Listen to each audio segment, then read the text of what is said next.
अरशद मदनी ने इस देश के तमाम मुसलमानों ने इस देश के अंदर से गाय की राजनीति पर विराम लगा दिया है। मुसलमानों ने तो इस तरीके का दांव खेला है कि भारतीय जनता पार्टी, आरएसएस और तमाम गौ भक्त अब वो ऐसे हो गए हैं कि आसमान से टपके और खजूर पे अटके। देखिए, हिंदू हृदय सम्राट अगर हैं, असली अगर हिंदू हृदय सम्राट हैं, तो राष्ट्रीय पशु घोषित कर देंगे। ये जो सड़कों पर गाय घूमती नजर आ रही हैं, तो फिर ये गौशालाओं में क्यों नहीं है? अगर इतना बड़ा धन आवंटित किया गया है तो इन गायों की सुरक्षा के लिए गौशालाएं जो बनाई गई है, गौशालाओं के अंदर गाय क्यों नहीं है?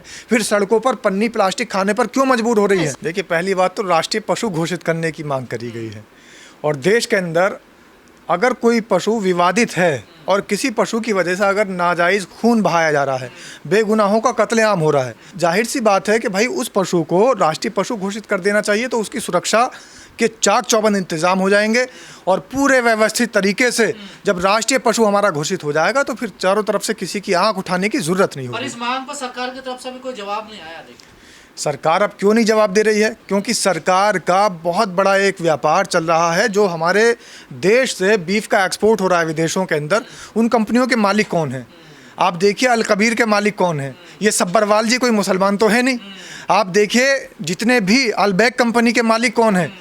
ये संगीत सोम का नाम क्यों आया था? अभी तक क्लीन चिट नहीं मिली, हालांकि भारतीय जनता पार्टी ने भले ही क्लीन चिट दे दी हो। तो ये सारे जो लोग हैं जो बीफ एक्सपोर्ट करने में नंबर 1 पर हमारे देश में आते हैं, इन लोगों के तो धंधे बंद हो जाएंगे, इन लोगों के तो कारोबार चौपट हो जाएंगे। तो अगर राष्ट्रीय पशु गाय को घोषित कर दिया तो हमारे उत्तर प्रदेश का जो सबसे ज़्यादा बीफ विदेशों में और गल्फ कंट्री में मिलता है, जो मॉल से वहाँ पर लगातार वीडियोज़ आती हैं और उस बीफ के पैकेट पर लिखा होता है मेड इन उत्तर प्रदेश और इंडिया, तो वो कहाँ से फिर आएगा? ये जो यूपी की सरकार है, यूपी की गवर्नमेंट जो बड़ा मुनाफा ले रही है बीफ एक्सपोर्ट करके, सारा मुनाफा ख़त्म हो जाएगा। तो इसलिए बात ये नहीं है कि मुसलमानों की बात क्यों मानेंगे, बात सिर्फ इतनी है कि मुसलमानों की बात नहीं माननी है। बात सिर्फ ये है कि राष्ट्रीय पशु अगर घोषित कर दिया तो फिर एक्सपोर्ट कैसे होगा, वो कैसे परोसी? मुसलमानों ने फंसा दिया बीजेपी को क्या? मुसलमानों ने तो इस तरीके का दांव खेला है कि भारतीय जनता पार्टी, आरएसएस और तमाम गौ भक्त अब वो ऐसे हो गए हैं कि आसमान से टपके और खजूर पे अटके, अब नीचे नहीं पटके। अब ना पटके जा रहे हैं, ना ऊपर है ना नीचे, बस खजूर में अटके हुए जो हैं। है उसकी भी तो मांग यही है, बजरंग दल की भी यही मांग है, आरएसएस भी तो यही चाहता जो अब मुसलमान कह रहे हैं। देखिए, तो मांग लीजिए, तो सबको एक आरएसएस साथ आ जाना चाहिए। मान लीजिए। तो आरएसएस की अगर ये मांग है तो सरकार क्यों नहीं मान रही है? सरकार आरएसएस की हर बात मान लेती है, लेकिन ये गौ को जो है राष्ट्रीय पशु घोषित करने वाली बातें क्यों नहीं मानी जा रही है? इसके पीछे सबसे बड़ी वजह यही है कि भारतीय जनता पार्टी के तमाम बड़े नेताओं के और भारतीय जनता पार्टी से संरक्षित तमाम व्यापारियों के कारोबार चौपट हो जाएंगे, राजनीति खत्म हो जाएगी, राजनीति बंद हो जाएगी। दूसरी सबसे बड़ी बात यह है कि लिंचिंग नहीं हो पाएगी। अब जिस तरीके से आप देखिए, लिंचिंग के दम पर, लिंचिंग की बुनियाद पर भारतीय जनता पार्टी की नींव जैसे टिकी, जैसे अखलाक की मृत्यु कर दी गई, अखलाक का मर्डर कर दिया गया, जैसे इरफान अंसारी की हत्या कर दी गई, जैसे जुनैद की हत्या कर दी गई, ऐसे तमाम मुसलमानों की लिंचिंग करके भारतीय जनता पार्टी ने अपनी राजनीति को चमकाने का काम किया है। बाद में जब लैब से रिपोर्ट आई दादरी कांड में उसकी अखलाक की, तो बाद में पता लगा कि भाई वो तो बीफ था ही नहीं। देखिए, हिंदू हृदय सम्राट अगर हैं, असली अगर हिंदू हृदय सम्राट हैं, तो राष्ट्रीय पशु घोषित कर देंगे। अगर असली हिंदू हृदय सम्राट नहीं है, नकली हिंदू हृदय सम्राट हैं, जिस तरीके से हमारे देश के अंदर तमाम नकली बाबा, तमाम पाखंडी घूम रहे हैं, ऐसे ही इनको भी नकली हिंदू हृदय सम्राट माना जाएगा अगर ये 2026 में गाय को राष्ट्रीय पशु घोषित नहीं करते। आपको नहीं लगता अगर सरकार ने कदम उठा ले तो सड़कों पे सिर्फ इसलिए घूम रही है क्योंकि गौशाला के नाम पर तमाम जो धन आवंटित हुआ है वो भारतीय जनता पार्टी का, और गौ रक्षक नेता अपने घरों के अंदर उसका खाना खा रहे हैं, बढ़िया तरीके से बंदरबाट हो रही है। आप देखिए कि गौशाला के नाम पर, इस उत्तर प्रदेश के अंदर की बात मैं कर रहा हूँ, कि गौशाला के नाम पर कितना बजट आवंटित हुआ और आपको धरातल पर क्या मिलता है। ये जो सड़कों पर गाय घूमती नजर आ रही है, तो फिर ये गौशालाओं में क्यों नहीं है? अगर इतना बड़ा धन आवंटित किया गया है तो इन गायों की सुरक्षा के लिए गौशालाएं जो बनाई गई है, गौशालाओं के अंदर गाय क्यों नहीं है? फिर सड़कों पर पन्नी प्लास्टिक खाने पर क्यों मजबूर हो रही है? सर, जो लोग कहते हैं कि गौ माता है, गौ माता घोषित कर देना चाहिए, उनके घर में तो कुत्ते भी विदेशी पलते हैं। अगर ये कुत्ता पाल सकते हैं, अगर ये कुत्ते को ब्रेड और बहुत सारी चीज़ें उसको काजू खिला सकते हैं, तो क्या गाय को 2 रोटी नहीं खिला सकते? लेकिन सिर्फ और सिर्फ राजनीति में गाय है, घरों में गाय नहीं है। जितने भी गौ भक्त हैं, आप, मैं पूरे दावे के साथ, चैलेंज के साथ कह रहा हूँ, आप अपना माइक माइक लेके, कैमरा लेके निकल जाइए और तमाम गौ भक्त जो अपने आप को बहुत बड़ा देश भक्त और गौ भक्त बताते हैं, आप उनके घरों के अंदर देख लीजिए। अगर 1% भी गौ भक्तों के घरों के अंदर गाय मिल गई, उसी दिन आप आकर के मेरा गिरबान पकड़ लीजिएगा। और साथ ही मैं ये कह रहा हूं कि 51 लाख रुपए का नगद इनाम आपको दूंगा। पूरे देश के गौ भक्तों की गिनती कर लीजिए, क्योंकि हर दूसरी गाड़ी पर गौ भक्त लिखा होता है, गौ रक्षा दल का व्यक्ति भी लिखा होता है, गौ रक्षा दल का नेता लिखा होता है। चारों तरफ गौ भक्त और गौ रक्षा दल के लोग घूमते हैं, लेकिन गौ रक्षक दल और गौ भक्त बनने के बाद जब आप इनके घरों पर जाकर के देखेंगे तो किसी एक के घर पर भी गाय नहीं मिलेगी। हर 4-5 गाड़ियों के बीच में से 3 गाड़ियों पर गौ भक्त लिखा होता है, गौ रक्षा दल का नेता लिखा होता है, हिंदू युवा वाहिनी का नेता लिखा होता है, सनातनी लिखा होता है,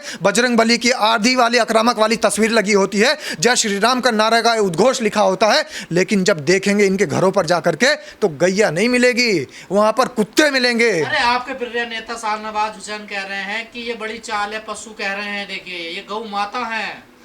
देखिए, उन शाहनवाज हुसैन की जहां पढ़ाई हुई है वहां पर जब गाय पर निबंध लिखवाया जाता था तो पिछला आप रिकॉर्ड देख लीजिए, और मैं दावा कर रहा हूं कि जब शाहनवाज हुसैन ने गाय पर निबंध लिखा होगा तो ये लिखा होगा कि गाय एक बहुत सीधा पशु है, गाय की 4 टांग होती है, गाय की एक पूंछ होती है। इस पूरे देश का जो नौजवान देख रहा है और जितने भी व्यक्ति देख रहे हैं, हर किसी ने अपने पढ़ाई के समय, अंधभक्तों की बात नहीं कर रहा, अनपढ़ जाहिलों की अंगूठा टेक की, लेकिन जो पढ़े लिखे लोग हैं, जो बुद्धिजीवी व्यक्ति हैं, वो अगर स्कूल गए थे तो उन्होंने गाय पर निबंध लिखा था तो उसके अंदर उन्होंने गाय को पशु ही लिखा था। 2014 के बाद से गाय को पशु ना बता करके अब ये कुछ और बता रहे हैं। ऐसे तो भगवान अपने आप को घोषित कर चुके हैं हमारे देश के प्रधानमंत्री ने गाय का मुद्दा खत्म कर दिया देश से। देखिए, अरशद मदनी ने, इस देश के तमाम मुसलमानों ने इस देश के अंदर से गाय की राजनीति पर विराम लगा दिया है, जो कि भारतीय जनता पार्टी के लिए बड़ा एक मील का पत्थर साबित हो रहा है। और बहुत ज़्यादा अपने आप में कहीं से कहीं तक भी ये लोग राजनीति नहीं कर पाएंगे। इनके लिए बड़ी दुर्भाग्य की बात है कि अब गाय पे जो राजनीति करते थे, कैसे राजनीति चमकेगी।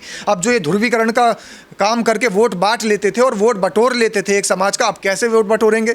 अब एक समाज को अंधभक्त जो इनका कहलाता है उसको कैसे अंधभक्ति की चाशनी में डुबाएंगे। तो अब बिल्कुल मुसलमानों ने गेंद भारतीय जनता पार्टी के पाले में डाल दी है। और अब भारतीय जनता पार्टी अगर इस पर कहीं से कहीं तक भी कोई आदेश पारित नहीं करती है, कोई सूद नहीं लेती है, तो समझ लीजिए कि ये जो 56 इंच के चौड़ी छाती वाले लोग घूम रहे हैं, ये जो अपने आप को हिंदू हृदय सम्राट बता रहे हैं, ये जो कांवड़ियों के ऊपर पुष्प वर्षा करके दिखा रहे हैं, ये जो घाट घाट पर दीपावली को करोड़ों रुपए का तेल फूंक करके दिए जलाने का काम कर रहे हैं, ये नकली गौ भक्त हैं, ये नकली हिंदू हृदय सम्राट हैं।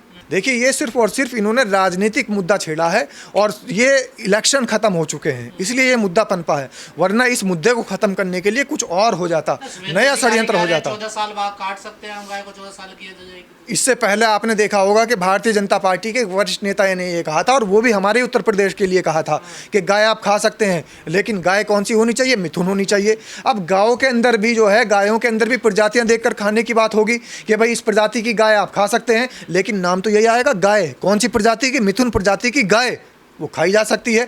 ऐसे शुभेंदु अधिकारी ने उस भारतीय जनता पार्टी के वरिष्ठ नेता की बात को आगे बढ़ाते हुए ये बयान दे दिया है कि 14 साल से जो ज़्यादा की गाय होगी वो खाई जा सकती है। एक तरफ तो कह रहे हैं हमारी माता है, एक तरफ कह रहे हैं हमारी अपनी आस्था है कि हम माँ मानते हैं, और दूसरी तरफ कह रहे हैं कि 14 साल से ज़्यादा होगी तो अब उसको काट लिया जाएगा, अब उसको खाने योग्य करार दे दिया जाएगा। तो ये किस तरीके की माता है। इस देश के अंदर तो बहुत सारे जज्बाती भावुक लोग रहते हैं, भावनात्मक लोग रहते हैं। अगर वो किसी को अपनी सौतेली माँ भी बता दें तो उसका उसी तरीके से पालन पोषण करते हैं जैसे जन्म देने वाली माता का हुआ है।